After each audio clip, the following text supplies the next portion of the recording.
Hello बच्चा party, कैसे हैं आप लोग। मैं उम्मीद करता हूं बहुत ही अच्छे होंगे आप लोग। तो आप लोग के लिए एक स्पेशल वीडियो सीरीज लाया हूं जो कि न्यू पैटर्न सीबीएसई के बेस पे है। तो इसमें हमने हर सब्जेक्ट का, जैसे math, physics, chemistry, biology, English and physical education, सभी सब्जेक्ट का जो न्यू पैटर्न का क्वेश्चन बना हुआ है जो पेपर में आपके फर्स्ट टर्म में आने वाले हैं, तो सभी चैप्टर का और आपको सीरीज वाइज प्लेलिस्ट में जाके आप चेक कर सकते हैं बेटा।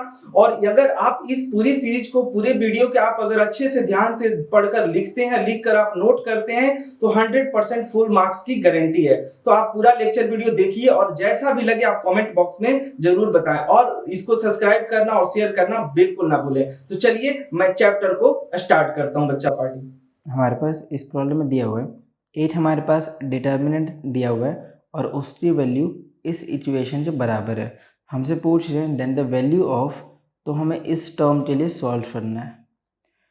ठीक है, तो देखो सबसे पहले इस डिटर्मिनेंट को सॉल्व करते हैं ताकि हमारे पास इन ए बी सी डी ई की वैल्यूज़ आ सकती है। ठीक है, तो सबसे पहले इसे सॉल्व कर देता हूँ मैं। तो ये है मेरे पास जो भी वैल्यूज़ है इसे नोट डाउन कर देता हूँ।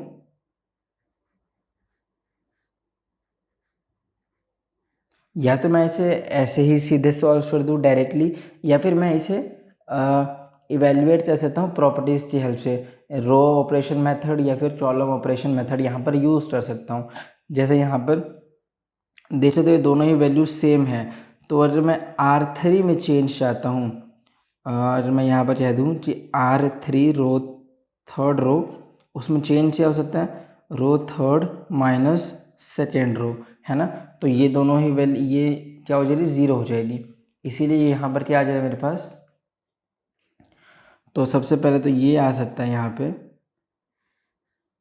जो जिस रो में चेंज नहीं हो रहा है उसे तो एज इट इज़ ही नोट डाउन कर देता हूँ।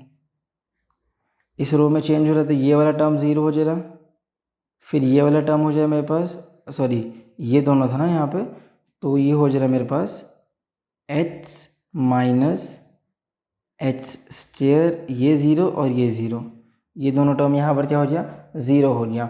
अब मैं यहाँ पर क्या कर सकता हूँ, यहाँ पर जो और टर्म ज़ीरो हो रहा है, नहीं हो रहा है यहाँ पर, ठीक है। इसीलिए मैं इसे सिंपली यहाँ पर एक्सपैंड कर देता हूँ। तो एक्सपेंशन इसी बहुत ज़्यादा आसान है। तो ये हो जाए मेरे पास प्लस माइनस प्लस होता है अपने पास, क्योंकि जो मिडिल वाला होता है उसमें माइनस यूज़ करते हैं। तो ये हो जाएगा एच, और यहाँ पर हो जाएगा मेरे पास ये ज़ीरो ये ज़ीरो, तो ये वाला भी ज़ीरो आ जाएगा, है ना। और ये हो जाएगा -2, और ये हो जाएगा मेरे पास ये ज़ीरो, और ये हो जाएगा मेरे पास -6h², और ये हो जाएगा मेरे पास पॉजिटिव h, ये ज़ीरो हो जाएगा, और ये हो जाएगा मेरे पास -h³। इसकी वैल्यू अपने पास अभी सॉल्व करते हैं, नहीं तो ये वैल्यू तो हम जानते हैं किसके बराबर है, ठीक है। तो ये वैल्यू यहाँ पर मिसिंग तो नहीं है। ओके, तो यहाँ पर हमारे पास ये पूरा टर्म है, ये पूरा टर्म की वैल्यू कितनी है, h माइनस h²। तो यहाँ पर मेरे को इसे थोड़ा सा सॉल्व करना हो रहा है, इसीलिए मैं इसे यहाँ पर क्या कर सकता हूँ, मान लो कि मैं इसे दोबारा से बना देता हूँ।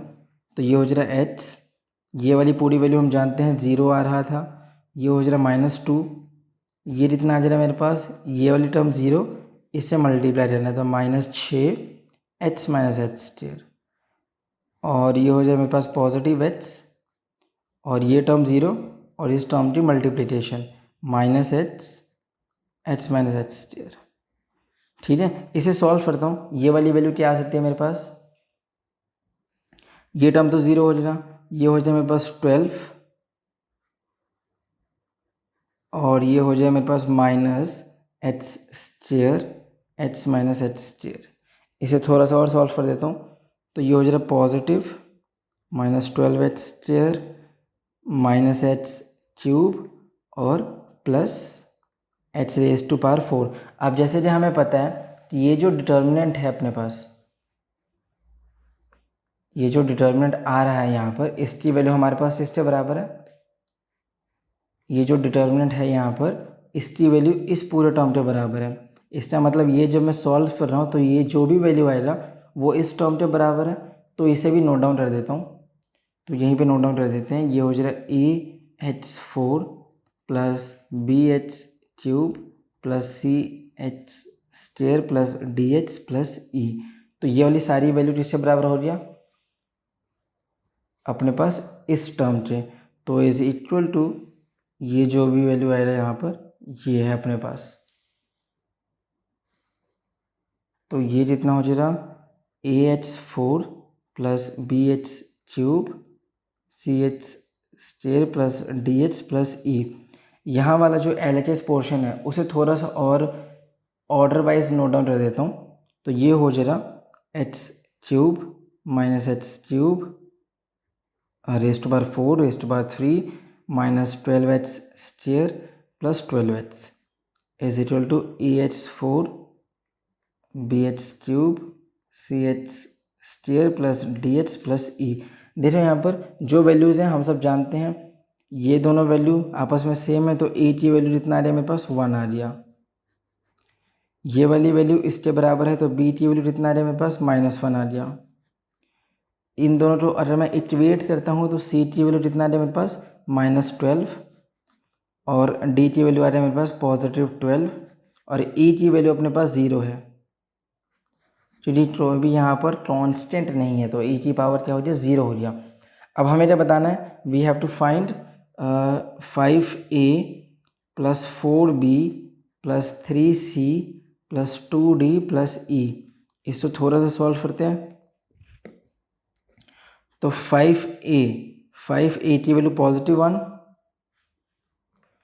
और 4b की वैल्यू -1 3c की वैल्यू -12 प्लस 2d की वैल्यू +12 और e की वैल्यू अपने पास 0 है। ये हो जाएगा 5 - 4 -36 प्लस 24। तो ये कितना हो जाएगा, ये हो जाएगा मेरे पास 29 - 40 कितना आ रहा है अपने पास -11 आ रहा है। ठीक है, ऑप्शन देखते हैं कौन सा ऑप्शन सही है। तो हमारा आंसर -11 आ रहा है। ये तीनों ही ऑप्शन नहीं हो सकते हैं, इसीलिए नन ऑफ दिस हमारे पास इस प्रॉब्लम के लिए फाइनल आंसर है। हमारे पास इस प्रॉब्लम में दिया हुआ है एक डिटर्मिनेंट यहाँ पर दिया हुआ है डी के, इसकी वैल्यू अपने पास ये दिया हुआ है और हमारे पास एक कंडीशन दिया हुआ है जी समीशन k⁻1 से n तक का जो भी समीशन हो रहा है डिटर्मिनेंट के लिए उसकी वैल्यू अपने पास 48 है। तो हमसे पूछ रही n की वैल्यू क्या हो सकती है। सो देखो यहाँ पर सबसे पहले जो दोनों ही कंडीशन है उसको हम सब समझ लेते हैं।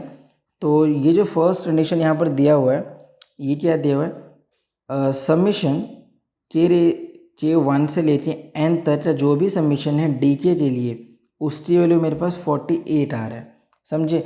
अब इस डी के में मैं ये सारी वैल्यूज़ यहाँ पर रिप्लेस करता हूँ। इसके बाद हमारे पास जो n के लिए वैल्यूज़ हैं वो पता चल सकता है। इसका मतलब कितना हो गया, इसका मतलब ये हो गया मेरे पास कि अगर मैं k की वैल्यू 1 यूज़ कर रहा हूँ तो d1, फिर k की वैल्यू मैं 2 यूज़ कर रहा हूँ सो d2, प्लस k की वैल्यू मैं 3 यूज़ कर रहा हूँ तो d3। ऐसे ही ये चलते जा रहा है। तब तक पॉसिबल है ये जब मैं जो k है यहाँ का उसे n से रिप्लेस ना कर दूँ। उसकी वैल्यू मेरे पास समीशन 48 आ रहा है। k की वैल्यू यहाँ पर n से रिप्लेस हो सकती है, तब तक ये समीशन होते ही जा रहा है। तो अगर मैं d1 की वैल्यू बताऊँ सो d1 कितना आ जाएगा, देखो यहाँ पर ये जो मैट्रिक्स दिया हुआ था, ये जो मैट्रिक्स यहाँ पर मेरे पास दिया हुआ है इसमें मुझे जो k है उसे मुझे किससे रिप्लेस करना है, मुझे उसे सिर्फ और सिर्फ 1 से रिप्लेस करना है। उसके बाद अगर d2 की बात करें तो यहाँ पर मुझे इसे 2 से रिप्लेस कर देना है। ऐसे ही d3 में मुझे इसे 3 से रिप्लेस करना है। सो एक बात समझ लो, ये जो टर्म्स हैं यहाँ पर तो n की वैल्यूज़ हैं, उसमें तो चेंज ही नहीं हो रहा है, सिर्फ चेंज हो रहा है अपने पास यहाँ की वैल्यूज़ में। तो मैं अभी बताता हूँ यहाँ की वैल्यूज़ में चेंज हो रहा है तो इससे क्या फ़ायदा हो सकता है। सो समझो यहाँ पे,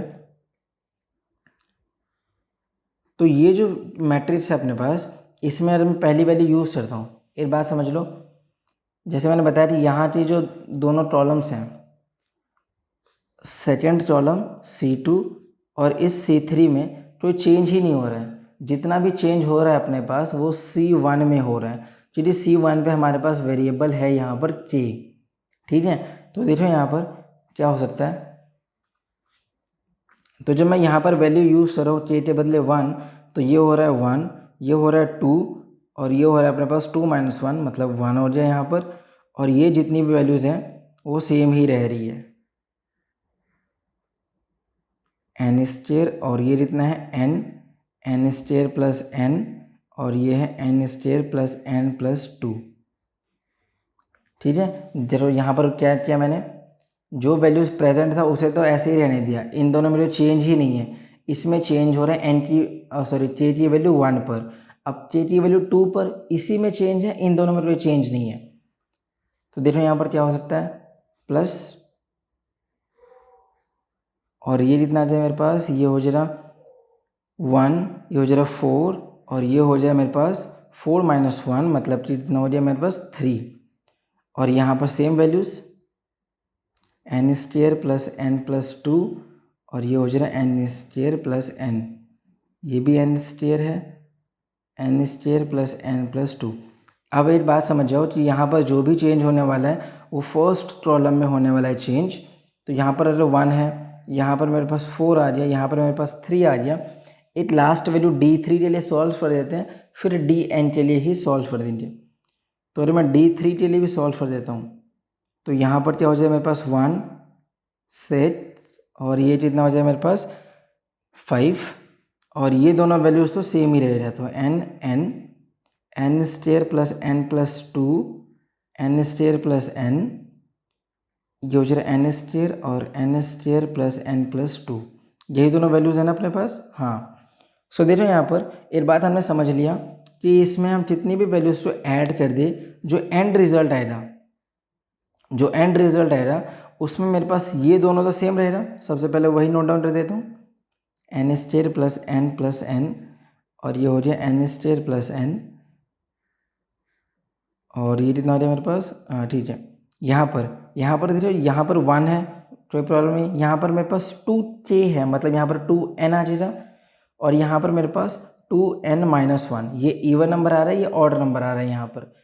अब मुझे इस डिटर्मिनेंट को सॉल्व करना है, तो बहुत ही आसान है। यहाँ पर मैं क्या बना सकता हूँ, मैं इन जो अपने पास क्या दिए हुए हैं, अपने पास जो कॉलम दिया हुआ है देखो, अगर मैं इसमें इन सभी को ऐड कर देता हूँ सभी के लिए, तो मेरे पास क्या बन सकता है,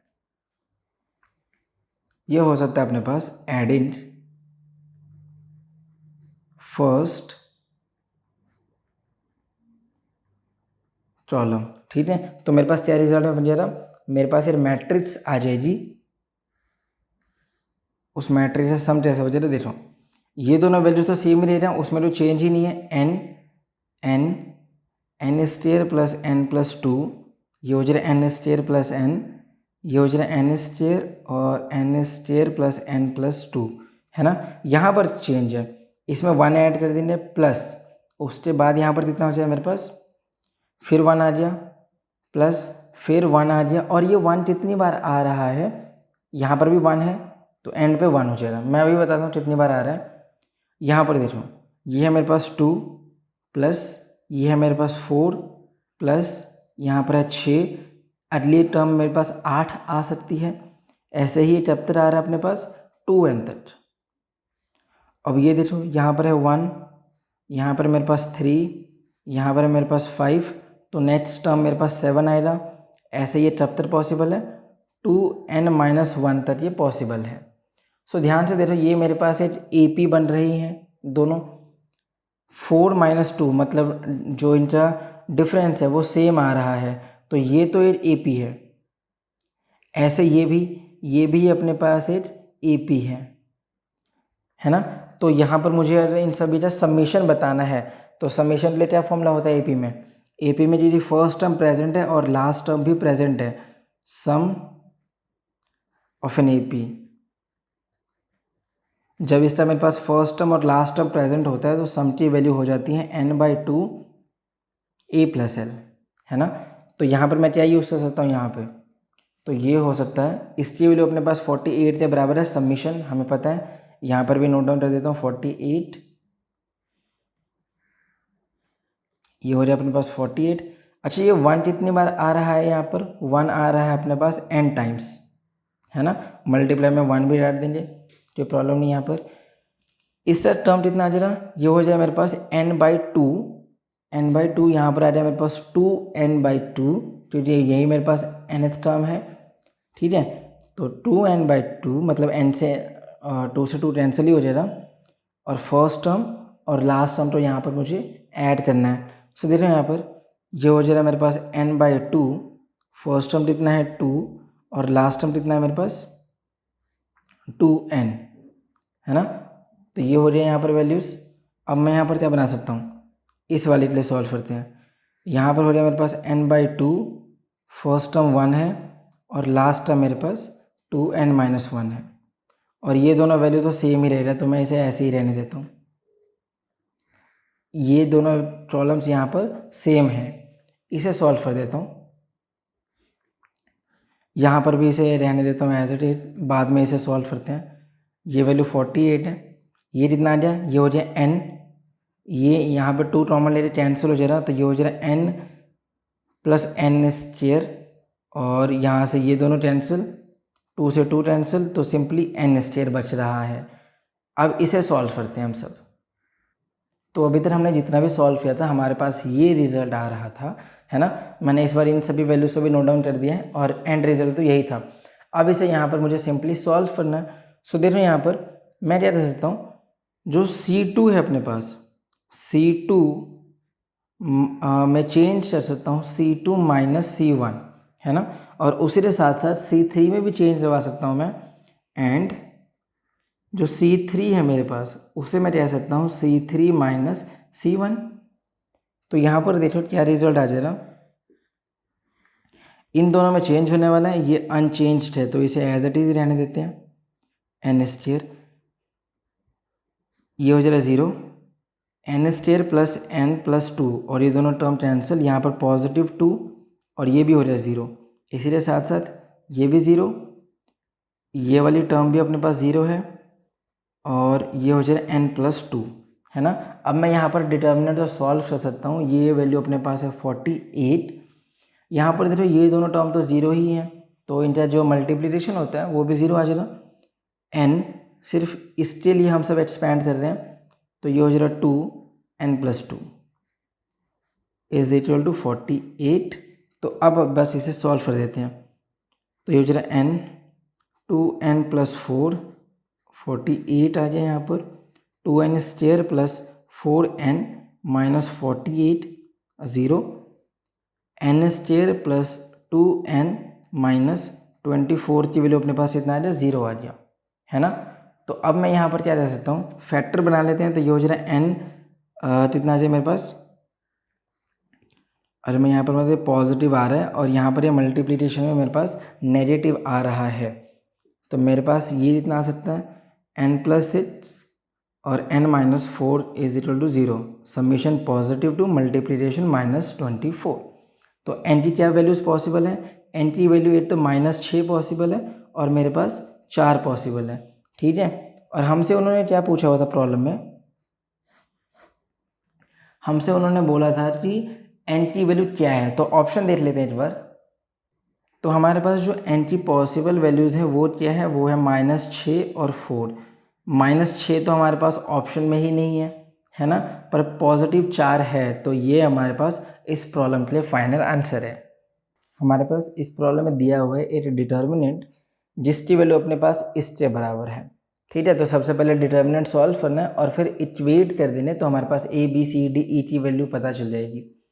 उसी के साथ साथ हमारे पास दिया हुआ है be an identity in H where A B C D E are independent of H, then the value of E। तो हमसे वैल्यू ऑफ E पूछ रहे हैं, सिंपली हमें E के लिए यहाँ पर सॉल्व करना है। सो देखो सबसे पहले तो इस डिटर्मिनेंट को मुझे सिंप्लीफाई करना होगा, तो इसे सिंप्लीफाई कर देते हैं। तो ये वैल्यू तो अपने पास क्या है h² + 3h, ये है h + 1, h - 3, ये भी अपने पास एज इट इज़ ही है।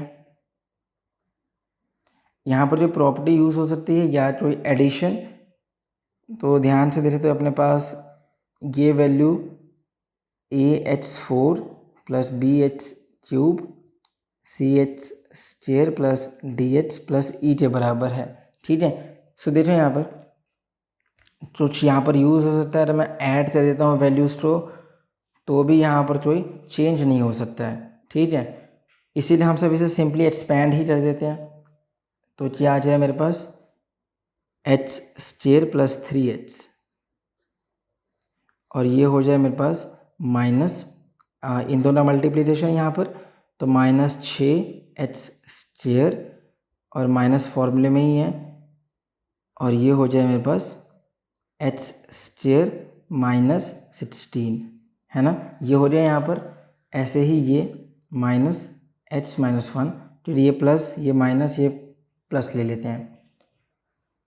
तो ये कितना हो जाए मेरे पास, अब ये हो जाएगा 3h plus 1 minus h-3 h-4। अब ये हो जाएगा प्लस h प्लस 3, तो ये हो जाए यहाँ पर h plus 1 h plus 4 minus, और यहाँ पर भी माइनस है तो प्लस बन जाएगा 6 है ना, और ये हो जाएगा 2h-3। इसकी वैल्यू अपने पास इसके बराबर है। इसे थोड़ा सा सॉल्व कर देते हैं, फिर इसी के बराबर यूज़ कर देंगे। सो देखो यहाँ पर क्या आंसर आ रहा है।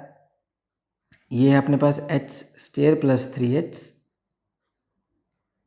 माइनस 6h स्क्वायर, यहाँ पर माइनस h स्क्वायर है, पॉजिटिव 16 है, माइनस h प्लस 1, और यहाँ पर कितना आ जा रहा 3h स्क्वायर प्लस 3h। यहाँ पर बस मैं इसे सॉल्व कर रहा हूँ माइनस, और ये हो जाए मेरे पास h square minus 4h minus 3h plus 12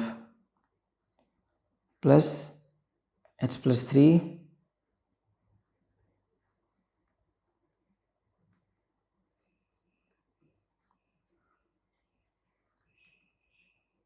ठीक है। तो यहाँ पर मैं इसे सॉल्व कर देता हूँ। तो अभी तक हमने जितना भी सॉल्व किया था यहाँ से लेकर यहाँ तक, तो हमारे पास ये रिज़ल्ट बच रहा है। इसे थोड़ा सा और सिंप्लीफाई कर सकते हैं यहाँ पर, तो पॉसिबली ये मेरे पास -7h4 -21h³ plus 16h square plus 48h आ गया। इसे भी ओपन कर देते हैं यहाँ पर, -2h³ -12, और ये हो जाए मेरे पास प्लस 2h प्लस 12, और ये हो जाएगा 3h³ plus 8h square plus h plus 12। अब देखो यहाँ पर वैल्यूज़ को ऐड कर देते हैं, तो यहाँ पर रेज टू पावर 4 में मेरे पास सिर्फ यही प्रेजेंट है, तो -7h4 है ना, तो -7h4 आ जाए मेरे पास ये वाली वैल्यू। तो मैंने ये वाली वैल्यू यहाँ पर यूज़ कर दी है। अब रेज टू पावर 3 में मेरे पास एक ये वैल्यू है -4h³ माइनस 6 आ जाए यहाँ पर, -6 प्लस माइनस 3h³। अब रेज टू पावर 2 16 यहाँ पर, 12 तो 4 हो जाए यहाँ पर, और ये भी यहाँ पर आ जाए 12, तो ये हो जाए मेरे पास 12h²। अब यहाँ पर देखो 48h प्लस 2h 50 हो जाए यहाँ पर 51 प्लस 51, ये मेरे पास +12 है ना, तो +12 इतना आ जाए मेरे पास 12 यहाँ पर आ जाए, और ये हो रहा है मेरे पास 12 24, ये मेरे पास h सी टर्म है प्लस 24 है ना, और ये वैल्यू किससे बराबर है अपने पास, इसे ये वैल्यू यहाँ पर बराबर है जैसे मैंने बताया ये वैल्यू था अपने पास AH4 plus BH³ plus CH² plus DH plus E। तो यहाँ से हम सब देख ही सकते हैं, तो जो E की वैल्यू है वो यहाँ पर H से इंडिपेंडेंट है, तो वो क्या है मेरे पास, वो है सिर्फ 24। तो E की वैल्यू कितना है मेरे पास 24 आ रहा है, ऑप्शन में है 24, देखते हैं एक बार।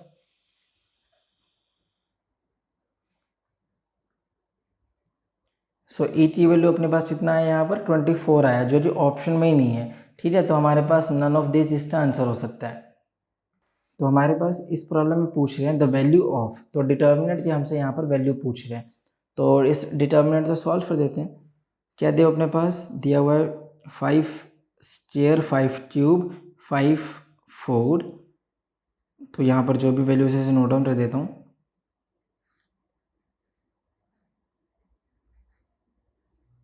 सो देखो, अगर मैं फर्स्ट रो की बात करता हूँ तो यहाँ से मैं यहाँ से 5 स्टेयर कॉमन ले सकता हूँ। अगर मैं सेकेंड रो की बात करता हूँ तो यहाँ से मैं 5 क्यूब कॉमन ले सकता हूँ और यहाँ से 5 रेज़ टू पावर 4। तो यहाँ पर क्या रह जाता है मेरे पास, ये हो जाता है 1, ये हो जाता है मेरे पास 5, ये हो जाता है मेरे पास 5 स्टेयर, और ये कितना हो जाए 5, और ये अच्छा यहाँ से 5 क्यों कॉमन लिया था तो ये हो जाएगा 1, ये भी 5, और ये हो जाए मेरे पास 5 स्टेयर। ऐसे ही यहाँ पर ये हो जाए 1, ये हो रहा है मेरे पास 5, और ये हो रहा है मेरे पास 5 स्टेयर। सो देखो ये दोनों ही वैल्यू अपने पास कैसी हैं, आइडेंटिकल हैं। ये तीनों ही वैसे आपस में आइडेंटिकल है यहाँ पर फिर भी जो R1 है और R2 है वो दोनों ही कैसे हैं, यहाँ पर आइडेंटिकल हैं। ठीक है, सो देखो यहाँ पर मैं क्या बना सकता हूँ, और तो ये दोनों ही यहाँ पर जैसे R1 and R2 both are identical. अरे यहाँ पे समझ नहीं आ रहा तो यहाँ से भी 5 कॉमन ले लो, तो ये भी 1 हो जाए, ये भी 1 हो गया, दोनों ही कॉलम्स 1 हो जाए, और यहाँ से 5 स्टेयर कॉमन ले सकते हो, तो बेसिकली 1 आ जाएगा यहाँ पर भी, पूरे में 1, यहाँ पर भी 1 और यहाँ पर भी 1 आ जाएगा। तो ये तीनों ही आपस में आइडेंटिकल हैं, देयरफॉर डिटर्मिनेंट की वैल्यू मेरे पास कितना आ जाए, 0 आ गया। तो ऑप्शन देख लेते कौन सा ऑप्शन सही है, तो जो बी ऑप्शन है वो मेरे पास सही है। हमारे पास इस प्रॉब्लम में ये दिया हुआ है, तो ये दोनों ही डिटर्मिनेंट्स आपस में जैसे इक्वल हैं, तो हमसे पूछ क्या रहे हैं, हमसे पूछा हुआ कि x की वैल्यू क्या है।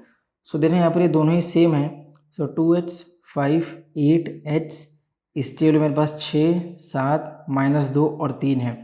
सॉल्व करते हैं, सो 2h स्क्वायर -40, ये हो जाए मेरे पास 18 + 14 है ना, तो ये कितना आ रहा है मेरे पास, ये हो रहा है मेरे पास 32, और ये हो जाएगा 2h स्क्वायर -40, ये हो जाए मेरे पास यहाँ पर जा रहा कितना हो जा रहा है यहाँ पर, इसे सॉल्व कर दिया मैंने, आ जाए मेरे पास 2, और फिर मेरे पास ठीक है ये कितना आ जा रहा, ये हो जाए मेरे पास 8, ये कितना हो जाए मेरे पास 4, तो h कितना आ जाए मेरे पास +-2, यहाँ पर तो वैल्यू मैंने मिस कर दी है, 2h स्क्वायर -40, ये कितना मेरे पास, एक बार वैल्यूज़ देख लेता हूँ, तो वैल्यूज़ आ रहा है मेरे पास 2h 8 5h 6 7 -2 3, तो डिटर्मिनेंट जब सॉल्व किया तो मेरे पास आ गया 40,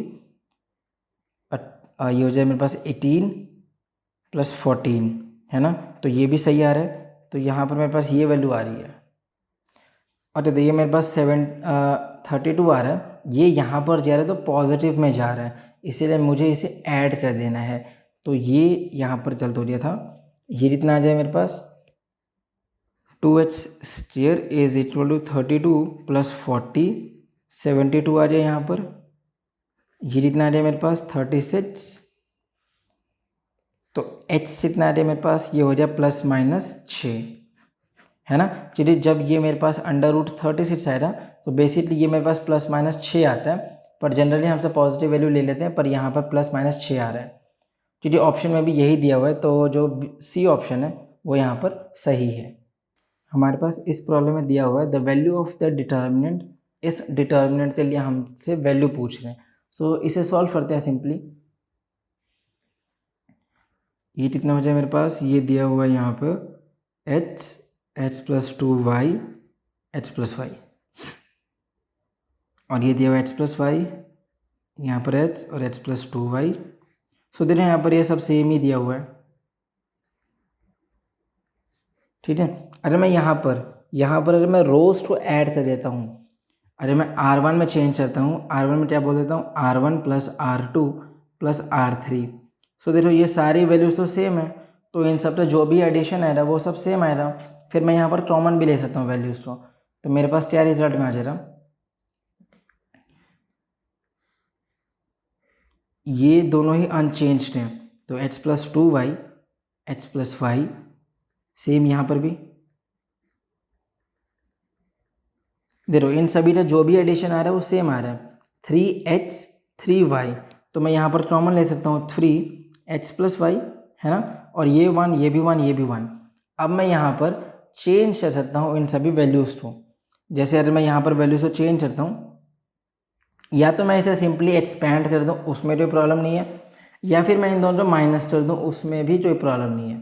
मैं यहाँ पर सिंपली एक्सपैंड कर देता हूँ, तो ये हो जाएगा 3x प्लस वाई, ये तो बाहर में ही है, ये हो जाएगा 1, और ये मेरे पास इतना आ जा रहा, ये हो जाए मेरे पास h square minus h plus y h plus 2y, ठीक है। इसे ओपन कर दिया, -1 आ जा रहा है यहाँ पर, ये हो जाए मेरे पास h plus 2y minus h plus y का होल स्क्वायर प्लस 1, और ये कितना हो रहा है मेरे पास h plus 2y whole square minus h plus y, और बड़ी ब्रेसेस यहाँ पर यूज कर लेते हैं, तो ये हो जाए मेरे पास 3h प्लस वाई। क्या रिजल्ट आ रहा है यहाँ पर, ये हो जाएगा h square minus h square 2hy plus y h plus 3hy plus 2y square minus, और ये जितना रिजल्ट में आ जा रहा है, ये हो जाए मेरे पास h square plus 2hy minus h square minus y square minus 2hy plus ये जितना आ जा रहा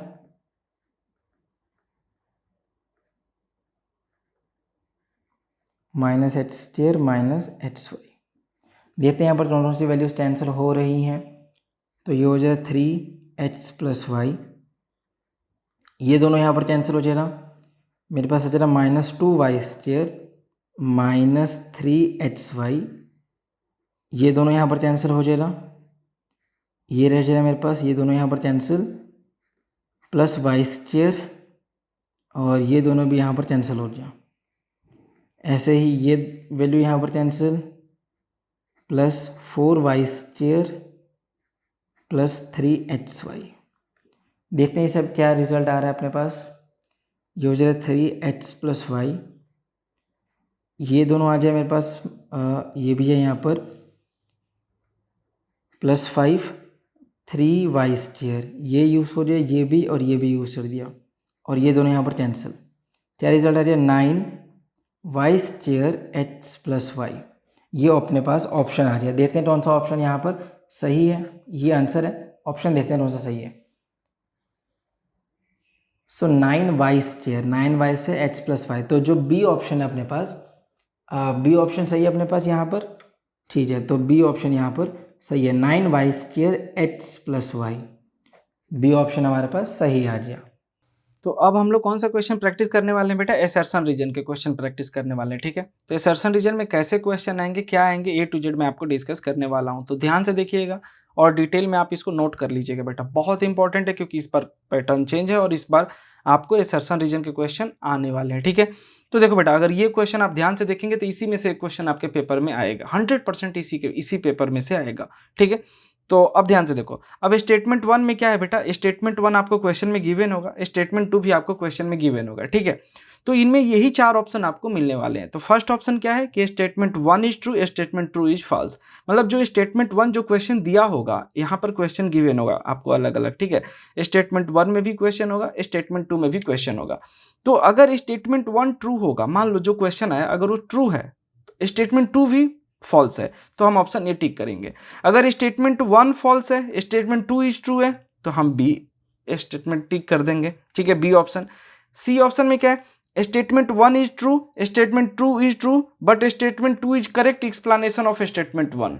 एंड डी ऑप्शन में क्या है बेटा, डी में है statement 1 is true, statement 2 is true, but statement 2 is not correct explanation of statement 1। इसका मतलब है कि जो 2 है वो A to Z वहाँ पर उसका रीजन नहीं है, मतलब जो स्टेटमेंट 2 है उसके रीजन को सेटिस्फाई नहीं करता है, मतलब सेम लिंक का डेटा क्वेश्चन नहीं है। मतलब अगर A to Z B वाला जो स्टेटमेंट B है अगर A to Z स्टेटमेंट 1 को सेटिस्फाई करता है तब हम उसको बोलेंगे स्टेटमेंट C, मतलब C आंसर। अदरवाइज अगर करेक्ट एक्सप्लेनेशन नहीं कर रहा है तो डी ऑप्शन बोलेंगे। ठीक है, तो चलिए हम क्वेश्चन सोल्व करेंगे, फिर फंडा हमारा क्लियर होगा। यहां तक तो क्लियर हो गया बेटा। ठीक है, तो स्टेटमेंट 1 और स्टेटमेंट 2 तो आपको यहां पर क्लियर होगा। चलिए हम क्वेश्चन देखेंगे, फिर फंडा क्लियर होगा।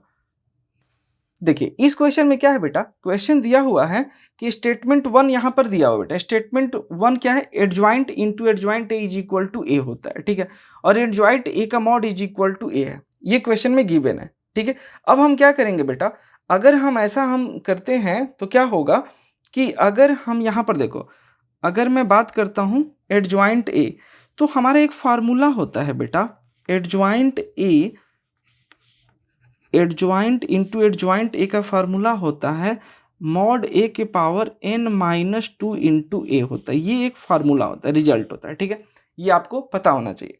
ठीक है, कि adjoint into adjoint A is equal to n-2 into A है, बट यहाँ पर क्या है, ऑर्डर 2 है, तो हम यहाँ पे क्या लिखेंगे, यहाँ पर जो n कितना है 2 है।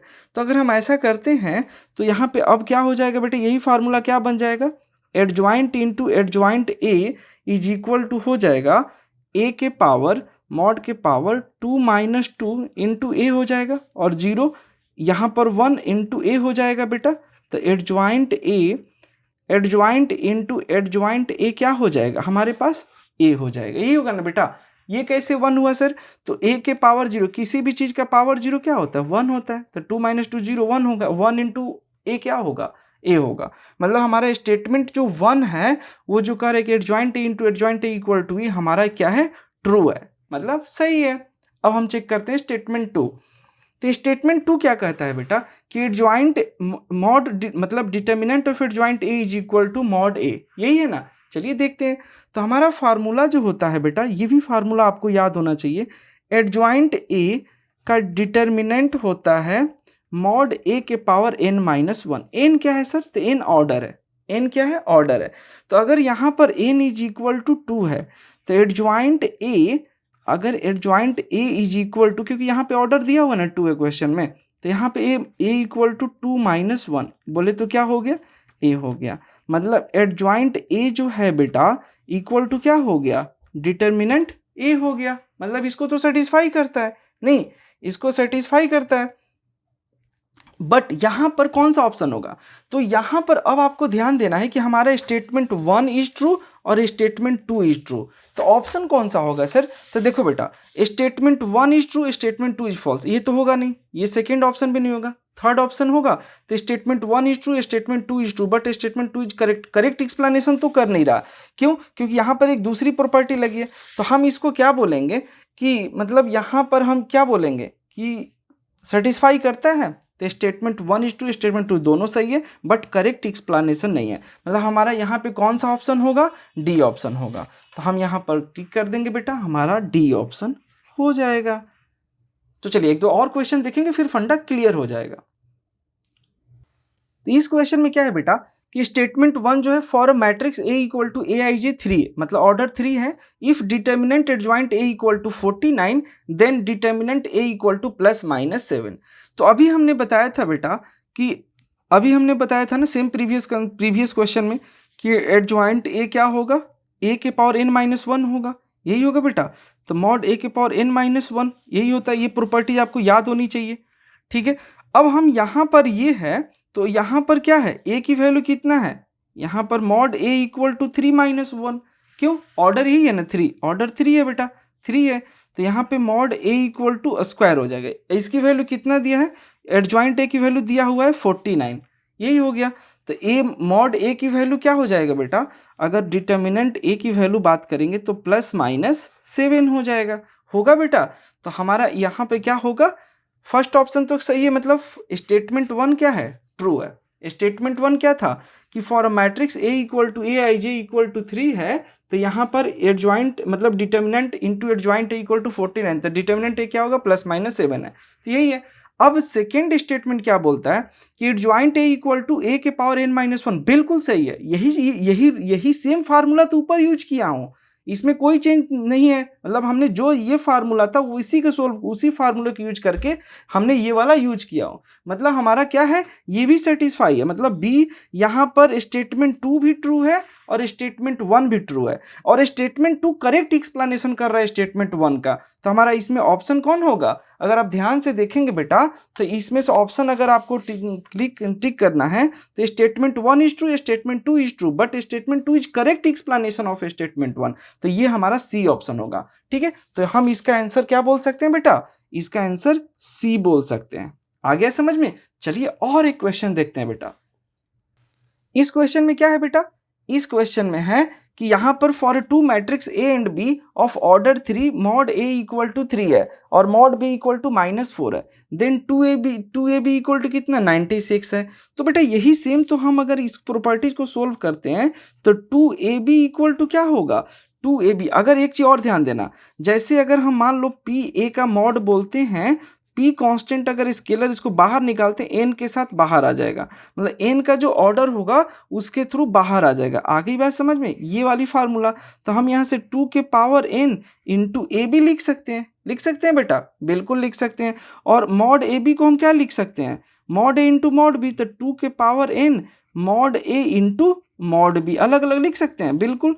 तो 2n, n कितना है बेटा, ऑर्डर 3 है, तो 2 के पावर 3 मॉड ए की वैल्यू कितना है 3 है, मॉड बी की वैल्यू कितना है -4 है।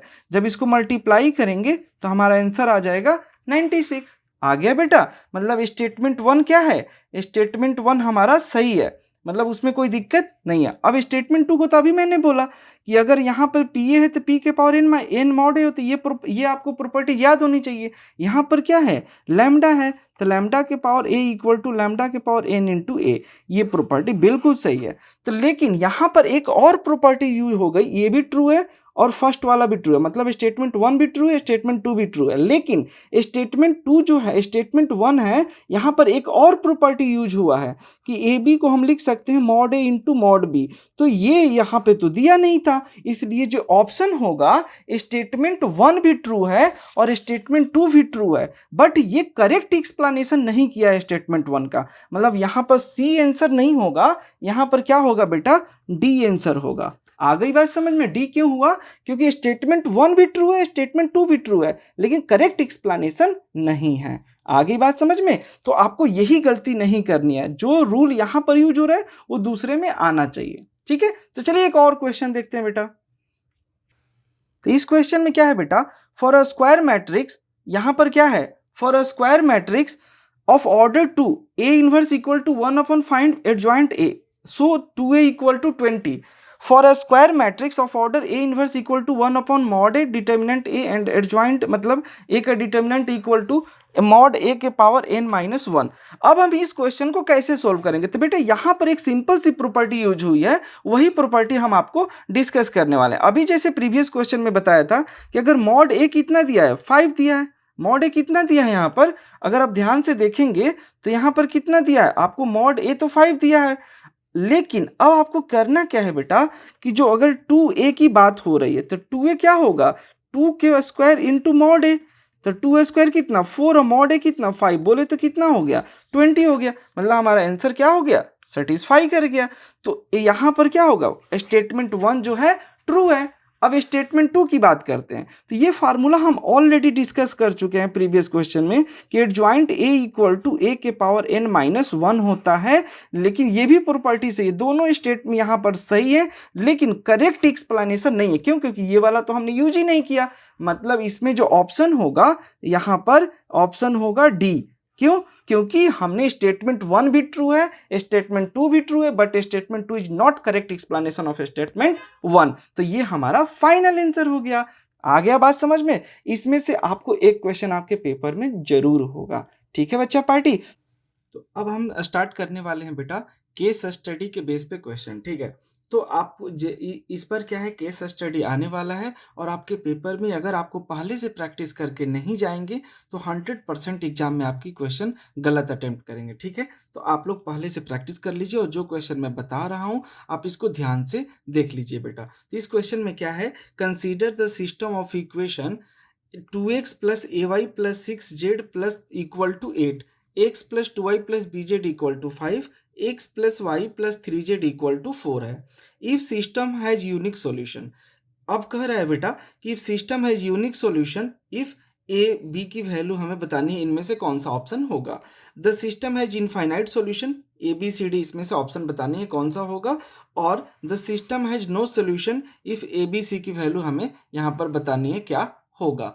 तो देखो बेटा, ये क्वेश्चन में कहना क्या चाह रहा है कि हमें एक इक्वेशन दे दिया है, 3 equation, system of linear equation हमें क्वेश्चन में गिवन है और हमें डिफरेंट कंडीशन के लिए ए और बी की वैल्यू हमें फाइंड करना है। तो डिफरेंट कंडीशन क्या है, यहाँ पर यूनिक सॉल्यूशन कह रहा है बेटा। तो यूनिक सॉल्यूशन के लिए ए एंड बी की वैल्यू, ए क्या है, यहाँ पर ए है बेटा, ये कांस्टेंट है और यहाँ पर भी ए, यहाँ पर ए और बी जो वेरिएबल, यहाँ पर इसकी वैल्यू बतानी है कि क्या होगी। ए और बी की वैल्यू ऐसा क्या लें कि ये यूनिक सॉल्यूशन हो।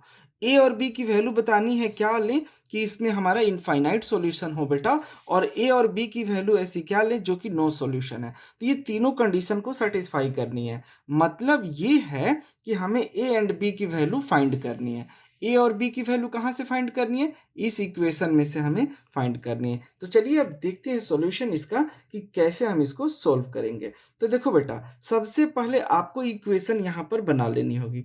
तो 2a6z है, तो हम इसको कैसे बनाएंगे बेटा, तो हम इसको बना सकते हैं, जब इसका हम सॉल्यूशन करेंगे बेटा तो हम इसको कैसे बनाएंगे। देखो, अगर हमें यहाँ पर a, तो हम इसको लिख सकते हैं 2a6, यही होगा बेटा। नेक्स्ट क्या होगा, 1, x के साथ कुछ नहीं मतलब 1 है, 1 2 1 2 एंड b, यहाँ पर क्या है बेटा 1 1 3, 1 1 3, ये हो गया। अब हमने इसको हमें ऐसे बना लेते हैं, ठीक है। ऑलरेडी आप ये तो आपको आता ही होगा इक्वेशन बना लिखना मैट्रिक्स फॉर्म में। अब यहाँ पर क्या लिखेंगे, एक्स वाई एंड जेड लिख देंगे, एक्स वाई जेड लिख दिए। और यहाँ पर क्या होगा 854 इक्वल टू 854, जो भी इधर होता है उसको इक्वल टू के इस साइड लिखते हैं, ठीक है। इक्वल टू वाला इधर हम लिख दिया। अब हमने यहाँ पर इसको मैट्रिक्स फॉर्म में बना लिया। अब हमें क्या करना है, अब ध्यान से देखो, अब इसमें जो हमें क्या करना है, सबसे पहले डिटर्मिनेंट की वैल्यू फाइंड करनी है। तो डेल की वैल्यू क्या होगा, यहाँ पर हमें क्या दिया हुआ है 211 A21 6B एंड 3। अब इसकी वैल्यू फाइंड करनी है। तो इसकी वैल्यू कैसे फाइंड करेंगे, तो सिंपल से डिटर्मिनेंट सोल्व करेंगे। अब जब डिटर्मिनेंट सोल्व करेंगे बेटा तो यहाँ पर क्या आएगा 2 इंटू यहाँ पे जब हम 6 माइनस बी होगा माइनस ए इंटू डिटर्मिनेंट हम इसका सोल्व कर लेंगे तो ए इंटू 3 माइनस बी हो जाएगा और प्लस यहाँ पर 6 इंटू, ये 6 है बेटा, 6 इंटू क्या होगा 1 माइनस 2, यही होगा बेटा, ठीक है। अब हम इसको सोल्व करते हैं। तो इसको जब सोल्व करेंगे बेटा तो 12 minus 2b minus 3a plus ab minus 6 minus 12, यही होगा, ठीक है। अब हमें क्या करना होगा, इसको हम सोल्व करेंगे, ठीक है। अब ये वाला 1 माइनस 6 हो जाएगा, ठीक है। अब हम इसको फर्दर जब सोल्व करेंगे बेटा तो यहाँ पर हम ए बी को इस साइड ले लेते हैं, ए बी हो जाएगा, ठीक है। ए बी हो गया। अब हम इसको लिख सकते हैं A B minus 2b minus 3a plus ये 12 और ये माइनस, तो यहाँ पे हो गया 12 6, ये तो इक्वेशन बन गया। ये क्या आई बेटा, ये हमारी डिटर्मिनेंट की वैल्यू हुई। अब इस वैल्यू को क्या करेंगे बेटा, ध्यान से देखो, तो इस वैल्यू में से अगर हम कुछ कॉमन लेते हैं बेटा, मान लीजिए यहां से हमने b कॉमन लिया तो a माइनस 2 हो जाएगा, b कॉमन लेंगे तो a माइनस 2 हो जाएगा, और माइनस 3 कॉमन लिया तो यहाँ पर a माइनस 2 हो गया। मतलब अगर हमने इसको क्या लिख सकते हैं, b माइनस 3 a माइनस 2 के फॉर्मेट में लिख सकते हैं। और ये क्या आ गया, ये हमारा डिटर्मिनेंट की वैल्यू आ गई बेटा। बस अब हमें स्टेप 1 में क्या फाइंड कर लिया, डिटर्मिनेंट की वैल्यू फाइंड कर लिया। तो जब डिटर्मिनेंट की वैल्यू हमारे पास आ गई बेटा, अब हमें क्या करना है कि यहाँ पर अब हमारा मेन काम शुरू होता है इस क्वेश्चन में। तो सबसे पहले मुझे D1 फाइंड करना होगा। D1 मतलब डिटर्मिनेंट फर्स्ट का फाइंड करना होगा। तो कैसे डिटर्मिनेंट फर्स्ट फाइंड करेंगे बेटा, तो देखिए यहाँ पर जो ये वाला टर्म है ना बेटा, अब यहाँ पर थोड़ा सा गेम है, ध्यान से देखो।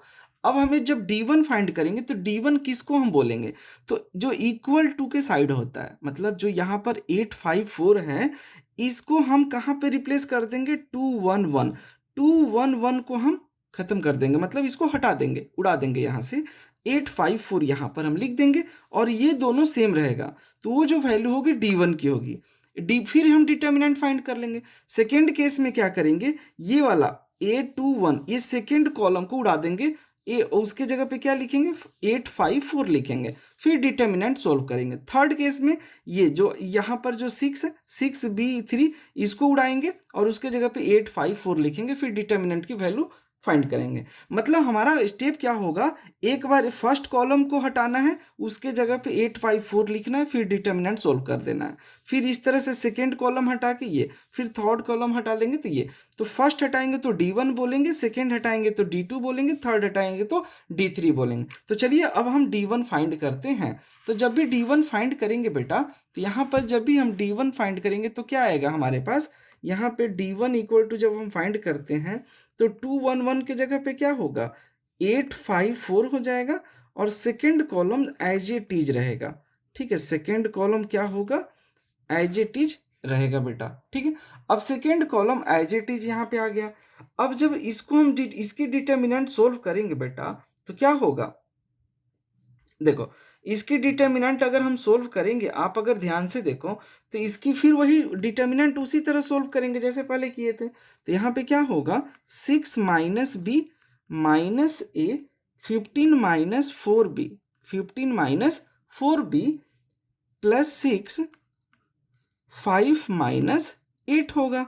अब इसको हम फर्दर जब सोल्व करेंगे बेटा तो क्या होगा, 48 minus 8b minus 15a plus 4ab plus 30।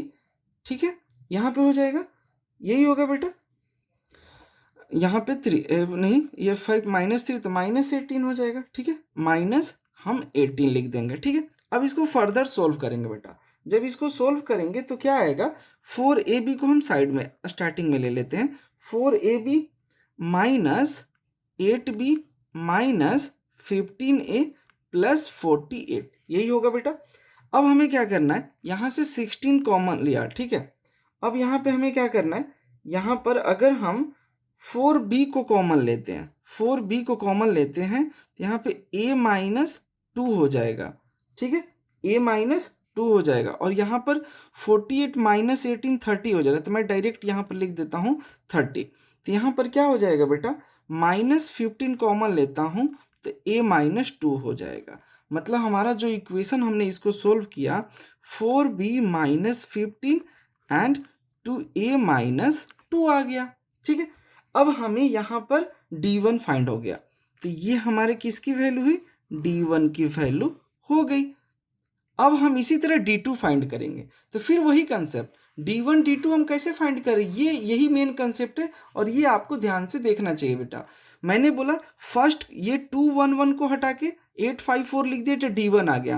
अब हम 821 मतलब सेकेंड कॉलम को रिमूव करेंगे और उसके जगह पर ये 854 यहाँ पर हम लिख करके फिर D2 फाइंड करेंगे। तो चलिए अब हम D2 फाइंड करते हैं। तो D2 के लिए क्या करना पड़ेगा बेटा, यहाँ पर अब हम किसको हटाएंगे, सेकेंड कॉलम को। ठीक है, तो सेकेंड कॉलम को अगर हम हटाते हैं बेटा तो यहाँ पर हमें क्या मिलने वाला है, फर्स्ट कॉलम और थर्ड कॉलम को सेम रखेंगे, मतलब 211 को हम यहीं रखेंगे, 6b एंड 3 इसमें कोई चेंज नहीं करेंगे। किसमें चेंज करेंगे, इसमें। तो 8 5 एंड 4 हमने लिख दिया। अब इसको हमने क्या बोलना, D2 बोलना है। अब इसकी वैल्यू को सोल्व करना है। देखो फर्स्ट कॉलम को पहली बार में हटाया था, अब सेकेंड को हटा दिया तो इसका नाम D2 हो गया। अब इसके डिटर्मिनेंट को सोल्व करेंगे। जब इसके डिटर्मिनेंट को सोल्व करेंगे बेटा तो क्या आएगा 2 इंटू, अब यहाँ पे आ गया तो यहाँ पे होगा 2 into 15 minus 4b, 15 minus 4b minus 8 3 minus b, यहाँ से हो जाएगा प्लस 6 4 माइनस 5, यही होगा बेटा डिटर्मिनेंट। सिंपल सोल्व कर दीजिए तो क्या होगा, अगर हम D2 देखेंगे तो ये हो जाएगा 0। अगर D2 हम देखेंगे तो इसको सोल्व करने पे क्या आएगा 0 आएगा बेटा, ठीक है। तो D1 तो समथिंग आया था, D2 हमारा 0 आ गया। अब हम क्या करेंगे बेटा D3 फाइंड करेंगे। तो D3 कैसे फाइंड करेंगे, सेम वही कंसेप्ट, ये एज इट इज रहेगा 2 1 1, ये जो 8 6 8 5 4 है ये यहाँ पे चला जाएगा, और सेकेंड कॉलम जो था, सेकेंड कॉलम क्या था 8 2 1, ये यहाँ पे आ जाएगा, ठीक है। मतलब हम किसको रिमूव कर दिए, थर्ड कॉलम को। अब हम फिर वही सेम काम डिटर्मिनेंट सोल्व करेंगे, ठीक है। अब डिटर्मिनेंट जब हम इसको सोल्व करेंगे बेटा तो क्या आएगा, यहाँ से 2 कॉमन करेंगे, तो 2 कॉमन करेंगे तो 8 minus 5 minus a 4 minus 5, 4 minus 5 plus 8 1 minus 2 हो जाएगा। तो जब हम इसको सोल्व करेंगे तो a माइनस 2 हमारा आ जाएगा। तो अब हमारा D3 की वैल्यू कितनी हो गई बेटा, a माइनस 2 हो गई। अब D1 D2 D3 की वैल्यू हमारे पास आ चुकी है। अब हम क्या करेंगे बेटा, अब हम अपना मेन कंसेप्ट पे चलते हैं जो क्वेश्चन में था। सबसे पहले फर्स्ट क्वेश्चन में क्या था, यूनिक सॉल्यूशन। तो यूनिक सॉल्यूशन के लिए क्या होना चाहिए, कंडीशन क्या है, तो यूनिक सॉल्यूशन तभी होगा बेटा जब D नॉट इक्वल टू 0 होगा। ये बात आपको दिमाग में याद रखनी है, यही कंसेप्ट मेन है। अगर यूनिक सॉल्यूशन चाहिए तो जो D की वैल्यू है, जो स्टार्टिंग में हम डिटर्मिनेंट फाइंड किए थे, उसकी वैल्यू नॉट इक्वल टू 0 होगा। तो नॉट इक्वल टू 0 होगा, इसका मतलब ये है बेटा कि हमने जो स्टार्टिंग में जो फाइंड किया था, क्या फाइंड किया था, डिटर्मिनेंट की वैल्यू b माइनस 3 और a minus 2 not equal to 0। तो हम यहाँ से b minus 3 not equal to 0 and a minus 2 not equal to 0। तो b नॉट इक्वल टू 3 और a नॉट इक्वल टू 2, यही हमारा फर्स्ट का आंसर हो गया। तो फर्स्ट क्वेश्चन का आंसर क्या हो गया बेटा, a और b दोनों इक्वल नहीं होने चाहिए, मतलब डी ऑप्शन। डी ऑप्शन यही था बेटा, डी ऑप्शन यही था ना कि a और b की वैल्यू, यहाँ पे डी ऑप्शन था कि a नॉट इक्वल टू 2 और b नॉट इक्वल टू 3, और यही हमारा फर्स्ट क्वेश्चन का आंसर हो गया। तो अब हम बात करते हैं सेकेंड क्वेश्चन में। तो चलिए चलते हैं सेकेंड क्वेश्चन। तो सेकेंड क्वेश्चन क्या बोलता है बेटा, सेकेंड क्वेश्चन में था कि हमें इनफाइनाइट सॉल्यूशन फाइंड करनी है। तो इनफाइनाइट सॉल्यूशन क्या होगा, तो इनफाइनाइट सॉल्यूशन के लिए क्या करेंगे, चलिए हम क्वेश्चन पे देखते हैं सॉल्यूशन। तो इनफाइनाइट सॉल्यूशन के लिए हमें क्या करना पड़ेगा बेटा, इनफाइनाइट सॉल्यूशन का कंडीशन ये होता है कि आपका जो D की वैल्यू है, मतलब सेकेंड पार्ट था इनफाइनाइट सॉल्यूशन, इनफाइनाइट सॉल्यूशन। तो आपको कंडीशन क्या दिमाग में रखनी है बेटा, जो D है और D1 है, D2 है और D3 है, ये बेटा तीनों 0 के बराबर होनी चाहिए। ये कंडीशन आपको ध्यान रखनी है बस। अगर ये कंडीशन पता है तो फिर आपका क्वेश्चन हो जाएगा सॉल्यूशन। तो इसमें क्या होगा बेटा, b minus 3 a minus 2 equal to 0 हो गया। तो यहाँ पर अगर हम सोल्व करेंगे तो एक कंडीशन और था, एक कंडीशन और था ना बेटा, 4b माइनस 50, ये हमने डिटर्मिनेंट की वैल्यू, अगर आप जाके चेक कीजिए, अभी मैंने डिटर्मिनेंट की वैल्यू बताया है इसी क्वेश्चन में, तो यही आया था 2 कंडीशन। तो अब अगर हम D2 की जो वैल्यू थी 0 थी, D2 0 था ना, D1 और D2 ये आया था, D1 और D3 ये था, D2 की वैल्यू क्या थी 0 थी। तो अब यहाँ पे क्या करेंगे हम, a माइनस 2 इक्वल टू 0, तो a की वैल्यू क्या हो गई 2 हो गई। तो हमने यहाँ से कंडीशन निकाल लिया कि a की वैल्यू 2 हो गई, a की वैल्यू 2 होगी और जो b होगा वो रियल नंबर होगा। तो ये हमारा इनफाइनाइट सॉल्यूशन का कंडीशन हो गया। मतलब जो सेकेंड क्वेश्चन है बेटा तो सेकेंड क्वेश्चन का आंसर क्या होगा? देखो सेकेंड क्वेश्चन क्या था, यहाँ पर सेकेंड क्वेश्चन था ना बेटा, तो सेकेंड क्वेश्चन में a equal to 2 and b equal to r, ये हमारा सी आंसर हो गया। अब हम चलते हैं थर्ड क्वेश्चन पे। थर्ड क्वेश्चन में क्या बोल रहा है बेटा कि the system has no solution if A B C की ए एंड बी की वैल्यू हमें बतानी, इनमें से कौन सा ऑप्शन होगा। तो चलिए चलते हैं थर्ड क्वेश्चन पे। तो देखो बेटा थर्ड क्वेश्चन में क्या है, हमें नो सॉल्यूशन चाहिए। तो नो सॉल्यूशन के लिए क्या कंडीशन है, ठीक है, तो नो सॉल्यूशन के लिए आपको कंडीशन ये है बेटा कि जो डिटर्मिनेंट है 0 के बराबर होना चाहिए। Either d1 d2 d3 not equal to 0 होना चाहिए। ये कंडीशन आपको दिमाग में याद रखनी है बेटा, ठीक है, यही कंडीशन मेन है, ठीक है। अब हमें इस कंडीशन को फुलफिल करने के लिए अगर हम ऐसा रखते हैं तो क्या हो जाएगा, b-3 and a-2, b-3 a-2 equal to 0। तो d1 की वैल्यू क्या था, a-2 4b-15, यही था बेटा, और d3 की वैल्यू क्या था, a-2, यही होगा ना बेटा, d3 की वैल्यू ये हो गया। तो b इक्वल टू कितना हो गया, 3, और क्योंकि a नॉट इक्वल टू 2 है तो a नॉट इक्वल टू 2 हो गया। तो हम थर्ड क्वेश्चन के लिए b equal to 3 and a not equal to 2 होगा। तो हमारा ये आंसर हो गया। तो ये क्वेश्चन का यही हमारा फाइनल आंसर होगा। बहुत इंपॉर्टेंट क्वेश्चन है, आप इसको अगर एक बार में आपको समझ में नहीं आया तो इसी क्वेश्चन को दोबारा से फिर से आप प्ले करके देख लीजिए, ठीक है। तो चलिए अब हम चलते हैं नेक्स्ट क्वेश्चन पर। बहुत इंपॉर्टेंट क्वेश्चन है, आप नोट कर लीजिए और प्लीज़ सब्सक्राइब करना चैनल को बिल्कुल ना भूलें और दोस्तों को शेयर भी करें अगर आपको वीडियो अच्छी लगी हो तो, क्योंकि ये मेहनत सिर्फ आप लोग के लिए किया जा रहा है बेटा। तो आप इस मेहनत का फ़ायदा उठाएं और अपने दोस्तों के साथ शेयर करें और सब्सक्राइब बिल्कुल करें, क्योंकि मेरे चैनल को बहुत ज़्यादा देखा जाता है लेकिन उसको सब्सक्राइब करता कोई नहीं है। तो प्लीज़ आपसे रिक्वेस्ट है कि आप सब्सक्राइब भी करें। जैसे आपने सब्सक्राइब किया कि नहीं किया तो प्लीज़ जल्दी से सब्सक्राइब कर दीजिए, ठीक है, क्योंकि आपको जो भी नए वीडियो आपको हम लोग अपलोड करें तो आपको मिल जाए, ठीक है। इससे आसान सॉल्यूशन और कहीं नहीं।